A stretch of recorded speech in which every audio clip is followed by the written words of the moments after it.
The Champions League draw just delivered some jaw-dropping matchups, and if you're a fan of big-name clashes or dramatic storylines, this new format will keep your heart racing.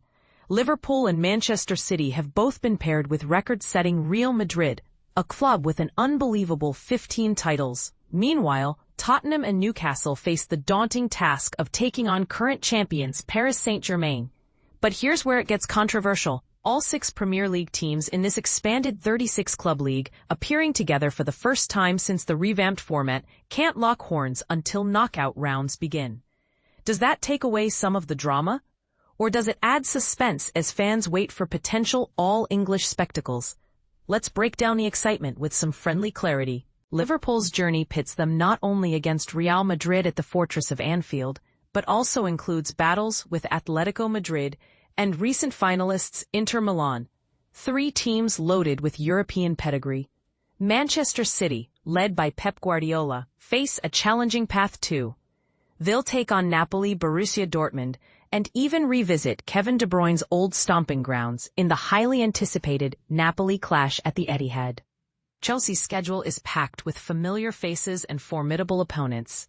They'll face Barcelona, Bayern Munich, Benfica, and even a reunion with ex-player David Luiz, now part of Cyprus's Paphos team. Arsenal's fixture list is equally star-studded, drawing Harry Kane's Bayern Munich, Inter Milan, and Atletico Madrid amongst others. Newcastle, celebrating their return to elite European competition, get a dramatic visit from Barcelona at St. James Park, while Tottenham, fresh from a Europa League triumph, square off against Dortmund and Monaco. Circle these dates. The first round kicks off Tuesday, 16 September, and the league phase wraps up on 28 January 2026. The grand finale? Budapest will host this season's title battle. Stay tuned for exact fixture timings very soon.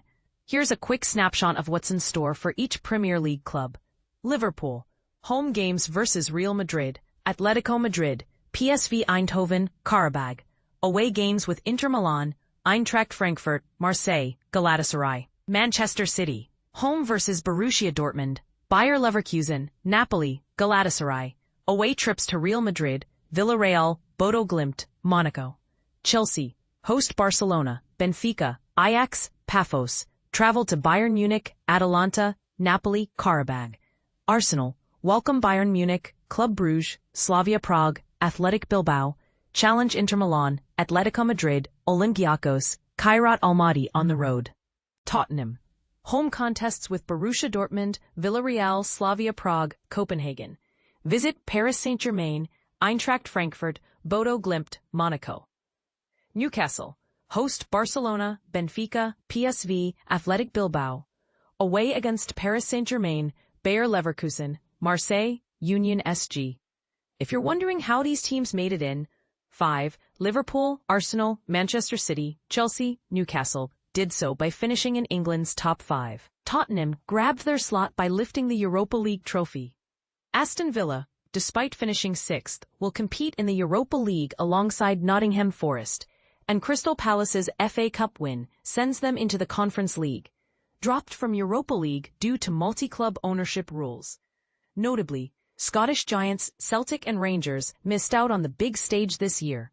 Who came out lucky, and who should brace for a tough ride? Here's the part most people miss. Based on UEFA's club coefficients, which ranked clubs by European performance, PSV Eindhoven ended up with the hardest schedule, facing the national champions of England, Germany, and Italy, along with top seeds Bayer Leverkusen and Atletico Madrid.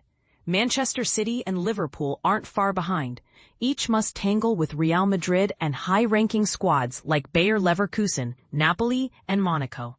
Arne Slot's Liverpool squad also faces last year's finalists Inter and Atletico Madrid. But for Atalanta, things look much sunnier. They'll only have to deal with Paris Saint-Germain and Club World Cup winners Chelsea from the top clubs, while most of their other fixtures involve lower-seeded competition. Arsenal and Tottenham, the North London duo, may also be smiling at their draws, having avoided several European giants except for Bayern Munich, Inter, and Atletico Madrid. Is this the break they need to dream big? Or will the underdogs rise? How does this league work? For newcomers, all 36 teams play 8 different opponents, 4 home, 4 away, during the league phase. The top 8 finishers automatically march into the last 16. Teams ranked 9th to 24th enter a 2-game knockout round for the remaining 8 spots. The rest, that's positions 25th and below, are out for the season, with no second chance in the Europa League.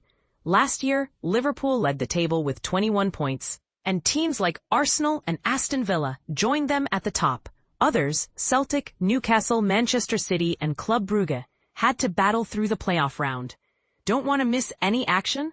Highlights of every Champions League clash air Wednesday nights on BBC iPlayer and the BBC Sport website and app.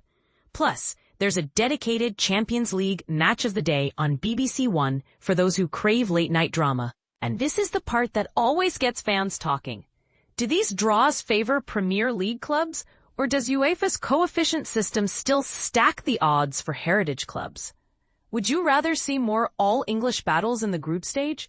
Or are the cross-country grudge matches what make European football special? Bold opinions are welcome. Drop your thoughts below and start the debate.